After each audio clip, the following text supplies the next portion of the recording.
Hey guys, Dave Rayburn coming to you. It's been a while since I've put out any kind of videos, but I thought this was a urgent thing that I needed to get out to everyone right away. And had a friend of mine, Chuck Roberts, that I'm here today with, called me about a week ago and asked me if I had heard about Article 5.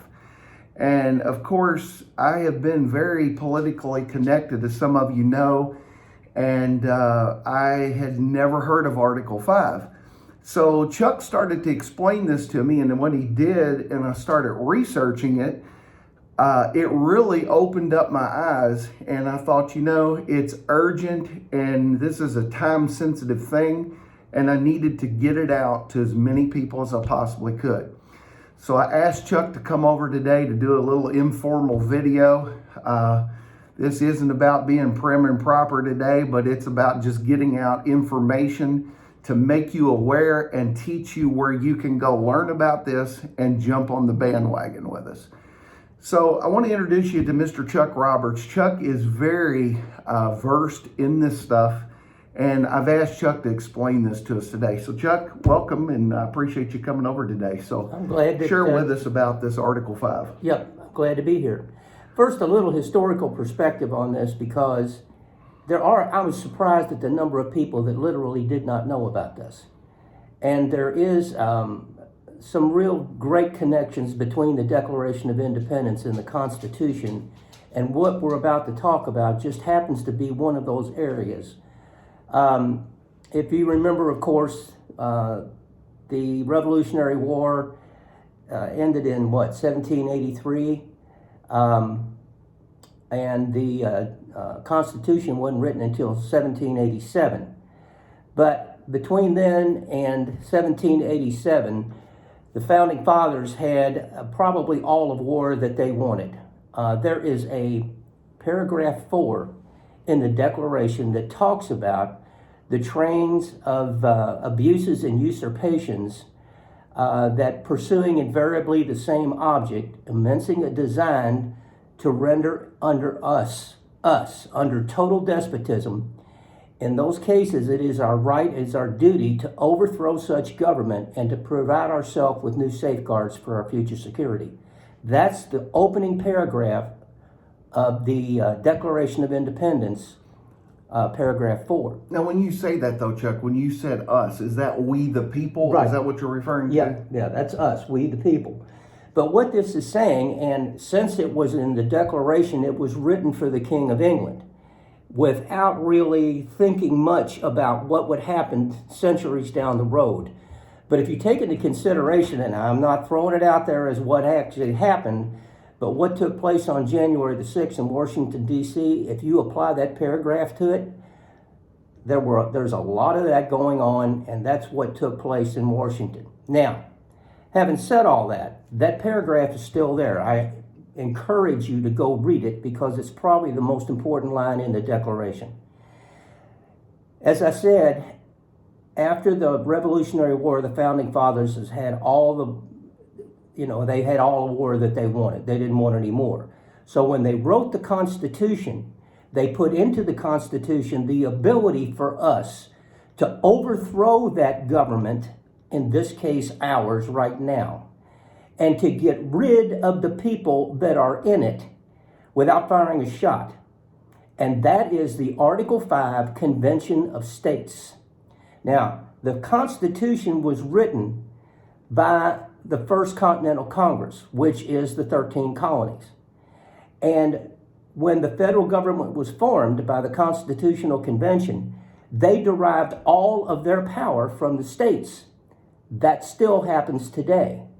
This Article 5 Convention is our opportunity to call another Continental Congress.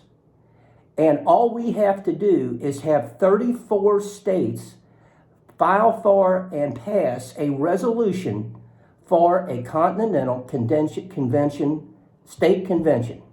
We can do it anywhere. And we can pass any laws or stretch out any amendments, make any changes we want to, and Nancy Pelosi, Chuck Schumer, Mitch McConnell, every one of them up there that has lived in our own people's house for decades and decades and decades, excuse my French, they can't do a damn thing about it. We literally can pass term limits on them and get them out of office before the next election and get new people in there.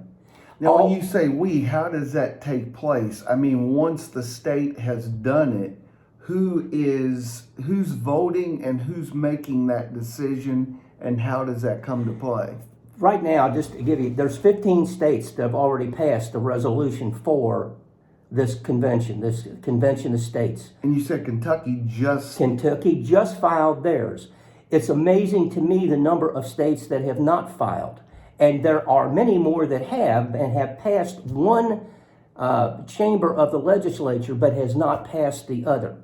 So what would happen is once there were 34 approved resolutions, then those states would force the other ones to come to a constitutional convention of states. And at that point, they would send in delegations from each state. Now, as I understand it, the delegations would argue just like the founding fathers did, but each state only gets one vote, just one. So let's say, for instance, that takes out electoral type exactly votes, where California would get 30 something votes. Exactly. They don't have any more say in a convention of states than West Virginia does. Gotcha. Okay. Gotcha. Yeah. So the bottom line is, while there be multiple delegates to this convention, there would only be one vote per state. And the bottom line is, they could stretch the 22nd Amendment, which includes term limits for presidents. They could make it now term limits for all elected officials, and get these people out of office that have lived and sucked off of us for, I'm 74, since I was born. So these are things that you can do now. How do you get involved? You need to contact the senator in your area that represents you and ask him to file and get his people to file a resolution for a convention of states. And once this happens, it only takes 34 to force the convention, but it would take 38 states, 3/4, to pass and approve any of the changes and ratify the Constitution to the degree that it is. And I will tell you 2 or 3 things that I think need to go on it right away. One, besides the term limits for congressmen and elected officials, all of them.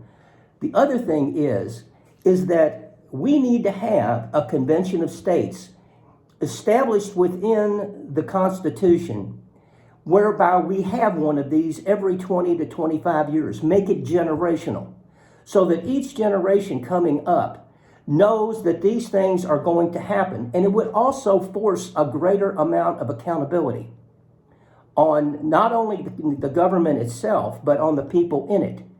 And the bottom line is, at that point, we had one of these every 20 years. Can you imagine? We wouldn't be anywhere near where we are today, having to live with the mess that we've been put into. They have separated us. They have taken God out of our schools. They're trying to take God out of our lives. There are secular movements that you would not believe going on right now that you can't even imagine. And the bottom line is, this is something you can do immediately and force this to happen before 2022.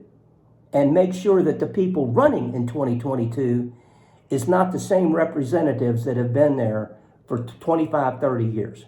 We can get new blood in here. We can change the graft and the corruption in Washington and do it a lot quicker than you think. Now, Chuck, let me ask you this. Now, I noticed there was a site when I started researching this. Tina and I went to a site where you can actually sign the petition, put in your email, and then put in your phone number and basically file to do that. Is that something you recommend to do? It is something you can do. If it were, and the way that I did it, I didn't do it through that because I can't trust where it's going. I actually took the time to find out who my senator was. I called and found out what the email address was, and I did it that way direct. If you can do it that way, I think that's the best. It would get to the individual that you wanted to get it to. Wouldn't have to go through a lot of hands and gatekeepers and all of that kind of stuff.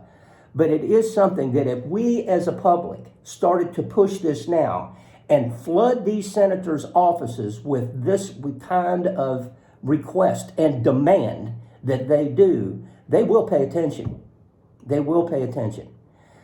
Ted Cruz, I said, tried to get term limits in 2017, 2019, and he tried to do it again in 2021. It's not going anywhere. These people will never put term limits on themselves. No. This is the way for us to do it, aside from them. And as I said, they can't do a damn thing about it. Nothing. They have to go along with it because it's part of the Constitution. And once we put term limits in there, they're out. And that's all that needs to happen.